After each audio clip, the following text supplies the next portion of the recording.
saya lagi mengikuti training online. Nama trainingnya adalah Bidauba. Mungkin sebagian besar teman-teman di sini sudah pernah mendengar apa itu dari terbuka. Jadi boleh diikuti oleh seluruh guru dari Indonesia karena yang mengadakannya adalah PMK. Jadi ini hanya untuk guru IPA, tetapi dari jenjang SD dan sampai SD. Namun kebetulan karena saya itu kejeblos masuk ke kelas yang sebetulnya saya nggak tahu ini tentang apa, tetapi bisa dilihat oleh teman-teman kalau pelatihan ini ada dari jenjang SD, SMP, SMA, dan SMA-nya juga dibagi lagi, ada fisika, kimia, biologi, media, dan umum. Jadi kalau media itu boleh diikuti dari jenjang SD sampai SMA. Di dalam sini media saja itu ada sekian belas pelatihan. Nah, saya masuk ke media karena saya waktu pas PJJ ini sungguh mengalami sesuatu yang luar biasa. Saya selalu menghindari workshop yang namanya workshop tentang e-learning, tapi saya akan hindari dan saya tidak suka. Namun karena pandemi tapi karena saya penasaran, saya masuk ke kelas ini. Namun sesuatu yang tidak diduga karena ternyata banyak hal yang sangat saya senang untuk mendapatkannya. Di antaranya adalah ini. Saya yang sangat gaptek sudah ini. Sebentar, HP-nya kurang ngelik. Pelatihan ini juga diperkenalkan bagaimana cara membuat blog. Saya itu tidak pernah, kita pernah buat blog beberapa tahun lalu. Saya pernah nanya ke Bu Lisda, kalau bikin blog gampang nggak sih? Gampang susah sih Bu, tapi saya nggak mau belajar. Akhirnya di tempat ini saya belajar. Dan blog saya ini, blog sederhana saya ini bisa diisi label dengan berbagai hal. Mungkin teman-teman yang sudah sering membuat blog tidak heran, tapi kalau saya jadi terheran-heran karena saya nggak bisa banget. Jadi ada kategorinya yang computational thinking, ada tentang pelatihan saya. Terus juga ini beberapa dari yang saya ikuti. Terus nanti rencananya saya mengelingkan materi untuk anak-anak tahun depan, tahun ini itu ke blog saya. Jadi kalau masih URL materi, tinggal mereka nanti lihat di blog saya. Kemudian tentang taksonomi Bloom yang agak baru, yaitu taksonomi Bloom yang berkaitan dengan digital. Nah, ini bisa dilingkan. Contohnya saja untuk mengetahui apa saja sih Bidauba itu. Jadi diberikan panduan seperti ini. Ada juga yang digital tool untuk STEM. Kemudian kalau yang ingin kompetisi ilmiah, untuk karya tulis juga ada.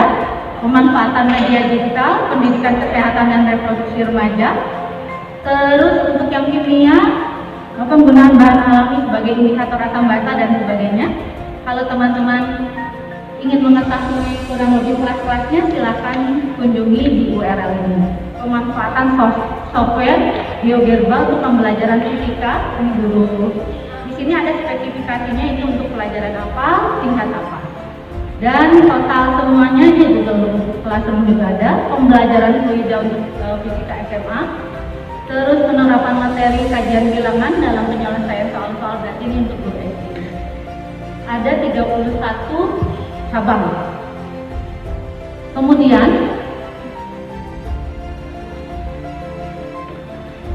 yang ini. Nah, di sini juga saya diajarkan tentang bagaimana caranya mendesain pembelajaran. Walaupun kita akan menggunakan RPP 1 lembar, tetapi karena ini adalah privat, jadi masih menggunakan desain yang masih lama, masih komplit. Tetapi saya agak sedikit terkejut karena saya sendiri kayaknya belum tahu. Kalau teman-teman semoga sudah tahu.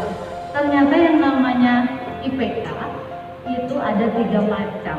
Dan saya baru tahu pada saat mengikuti di kelas ini. Jadi IPK itu ada IPK. Jadi kalau yang sesuai dengan KD pengetahuan, maka itu IPK-nya IPK kunci. Tetapi untuk mencapai IPK kunci ini diperlukan IPK penuh. Nanti kalau di atas IPK kunci ini disebut IPK pengayaan, dan katanya sudah ada workshop tentang hal ini yang dilakukan oleh Pemba TK 1 tahun yang lalu. Nah, nanti kami akan diminta untuk tagihan terakhirnya adalah mendesain pembelajaran di kelas sesuai dengan mata pelajaran yang diajarkan. Diberikan template-nya dan diberikan contohnya. Ada juga tentang desain penilaian. Nah, karena saya mengambilnya adalah yang berkaitan dengan digital teknologi, maka diberikan juga tutornya itu luar biasa baik dan sangat pintar, tapi pintar juga menjelaskan dan mengarahkan kami. Jadi kami punya 2 tutor, satu Pak Yudi dan satu lagi Pak Armita. Nah, kalau kita sering melihatnya cuma sekedar ini, tetapi di dalam taksonomi yang belum digital itu diberikan. Jadi kalau misalnya contoh, misalnya siswanya punyanya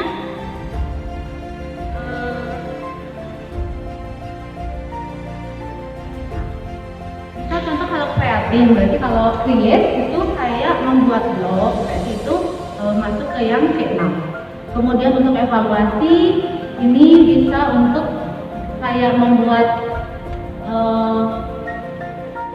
kata-kata untuk menyapa dan sebagainya. Terus kemudian kalau analising, dia akan mengaitkan artikel-artikelnya dia itu dengan berbagai artikel yang tersedia di dunia maya sana. Jadi ini semuanya adalah tool-tool digital yang sangat berguna untuk pembelajaran jarak jauh. Dan ini disesuaikan juga apabila peserta didik punyanya iPad. Maka pada standar create, maka aplikasi apa atau fitur apa yang akan pas untuk create itu. Misalnya untuk storytelling, pembuatan video editing dan sebagainya, itu masuk ke ranah-ranah yang mana. Sedangkan kalau punyanya Android, berarti fitur-fitur ini akan cocok untuk di ranah-ranah tersebut.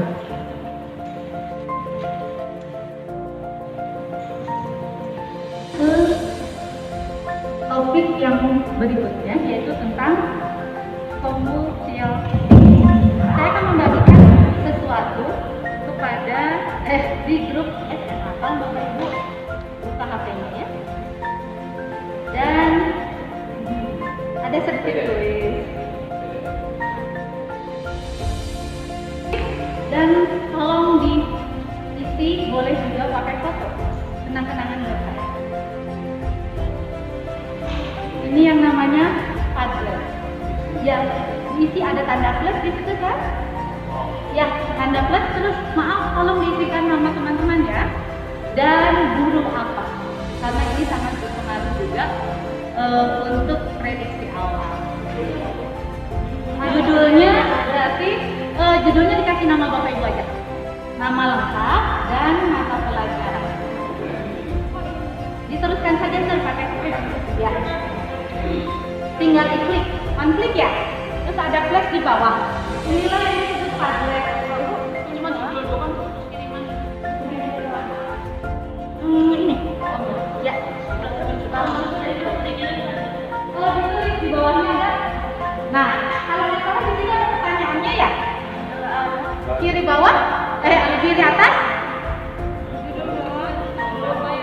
Kalau tidak ada, pertanyaannya adalah apa yang Ibu Bapak ketahui tentang ya.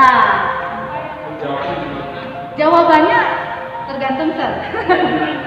Diketik di situ. Kayak ini kan. Tapi judulnya itu nama. Dispasi ya Bapak Ibu teman-teman. Dispasi. Isi nama sama guru bidang studi apa. Setelah itu di enter, kemudian tolong dijawab menurut Bapak Ibu Apakah itu yang dimaksud dengan composition? Compositi saya nyebutnya karena saya suka sekali video. Pengen tahu aja? Enggak ada pengaruh. Oh, boleh terserah, apapun itu. Atau meraba juga nggak apa-apa. Bebas, saya mah tidak terpengaruh ini.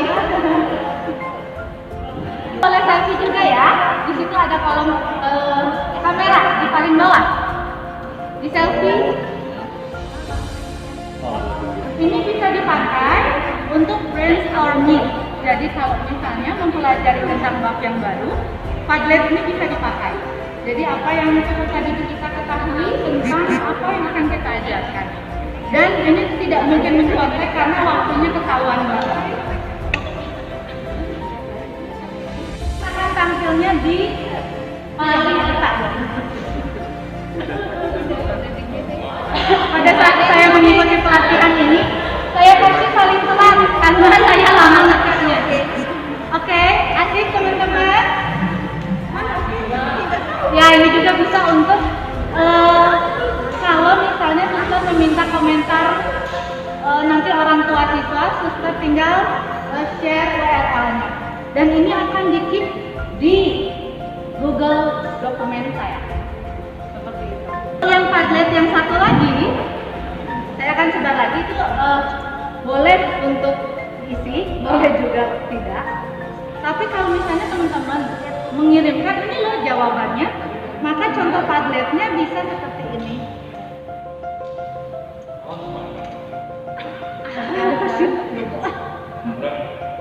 Nah, nih, bentar ya. Dikirim lagi. Dan kalau mau tahu jawabannya, silakan diklik Padlet yang berikutnya. Ada lagi. Diklik Padlet yang berikutnya, nanti tampilannya beda. Tuh. Tampilannya agak berbeda.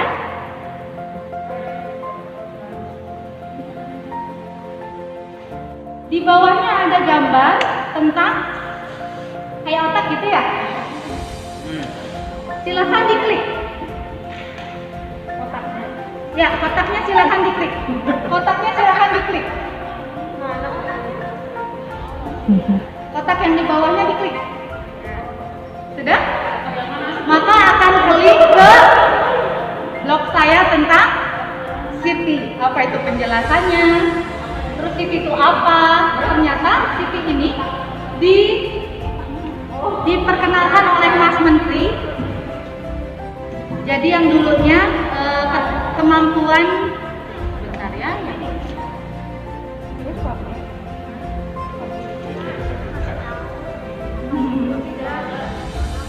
Ini diperkenalkan oleh Mas Menteri. Kayaknya yang satunya ya. Ini masih banyak.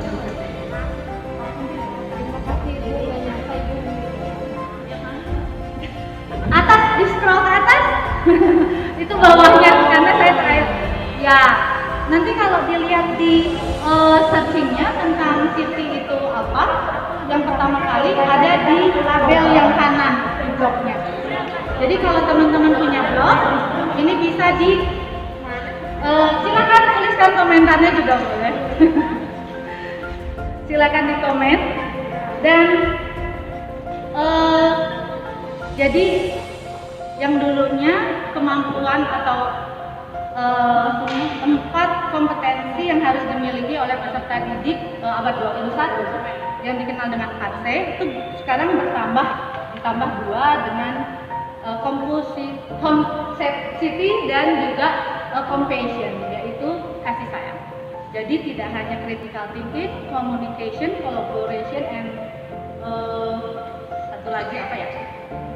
Critical thinking, communication, collaboration.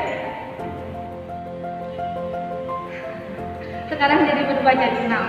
Dan kebanyakan biasanya menjawab apakah itu City biasanya adalah sesuatu untuk mempelajari komputer ya, seperti itu. Padahal tidak hanya seperti itu. Baik, kita balik lagi.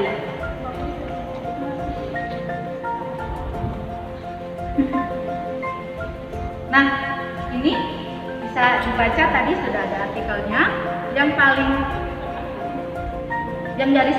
digaris bawahi oleh pengajar-pengajar kami adalah tujuannya bukan untuk mencetak pekerja software, tetapi untuk memperkenalkan CV ini sejak dini kepada siswa. Yang pertama adalah decomposition, jadi kemampuan memecah data. Kadang-kadang mereka menganalisis dan sebagainya semua diambil, tetapi dalam hal ini mereka harus menyaring mana yang diperlukan, mana yang tidak.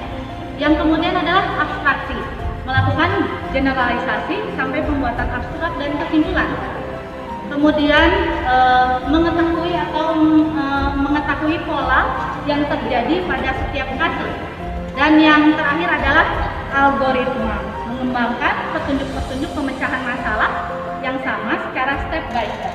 Sebetulnya teman-teman, apalagi yang sudah membimbing proyek budaya menulis meneliti, pasti sudah melewati tahap ini, hanya mungkin kurang tidak tercatatkan, ya. Nah, ini adalah manfaat saya mengikuti pelatihan ini. Jadi saya mengetahui kalau 4C sekarang sudah jadi 6C. Terus saya bisa membuat blog walaupun sedikit sederhana, tidak bagus-bagus banget tapi ya lumayan. Saya juga bisa men-sharekan Padlet. Dan saya jadi mengetahui kalau desain pembelajaran itu pada IPK-nya ada 3 jenjang, dan mengetahui selama PJJ ini di gadget siswa itu kita bisa menggunakan apa sesuai dengan tingkatan indikator yang ingin dicapai. Terima kasih untuk perhatiannya, dan sekali lagi mohon maaf apabila ada penjelasan ataupun perkataan atau perbuatan saya yang menyita waktu Bapak Ibu. Harusnya sudah pulang, jadi tidak bisa pulang dulu. Sekali lagi terima kasih.